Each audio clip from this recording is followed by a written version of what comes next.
it's no sugar, but they substitute the no sugar with fake sugar, like what I eat. Fake sugar is not good for you either. Like aspartame, whatever the fuck, other shit, stevia, all the stuff that I eat is not good either. I would rather have real sugar than the fake sugar that I ingest. I want my kids to have natural sugar. The no sugar shit I will eat because of my medical condition, but I don't want my kids eating no sugar and sugar alternatives. I don't want my kids eating that. It's shit. Aspartame is known to cause cancer in laboratory animals. My friend did a report on that in middle school. Can I just dump this in now? Gelatin hath been bloomed. Can I dump it? Spread the money. Shop. Shop was a great class. I fucking loved shop. I don't know how we're going to be able to do shop. I'm going to put this right here until someone tells me to put it in there. I loved shop. Mr. Simila was my shop teacher in the 7th grade.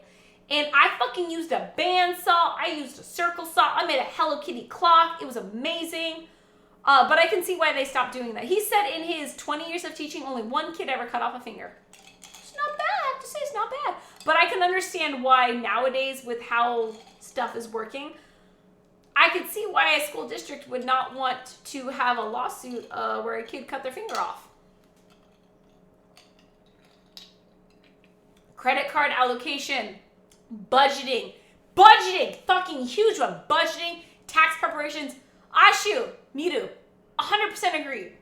That needs to be taught in school. When I was a kid in middle school, 6th grade, first year of middle school, they actually had, I can't remember what class it was, but they sat us down and they fucking taught us how to plan a schedule. The school bought every single kid a planner, which to this day, all the planners I buy mimic the one I learned in middle school. It had a giant calendar, like a month calendar, followed by a weekly breakdown. Best calendar ever. And they taught us, and it was required. You had to write down all your homework, and you had to do all your sections in each period, and the teachers would check to make sure you wrote down your homework assignments and that you had all your classes. They made sure that it was required that you scheduled out all your homework in your classes, and they would check it. And it was great because it forced you to learn to schedule and plan and like document all of your homework. To this day, I'm a list person. I also get aroused by Excel spreadsheets. And it was because that was like taught to me in middle school and is ingrained in me. And it's the greatest skill ever. Now when I see my kids and they're like, do you have homework? I'm like, I don't know if I have homework. I was like, you don't fucking have a planner. You don't write like in your class as your teacher's assigning classes. You don't fucking write down your homework. They're like, ow. Arrgh! You need to teach this shit. Fair enough.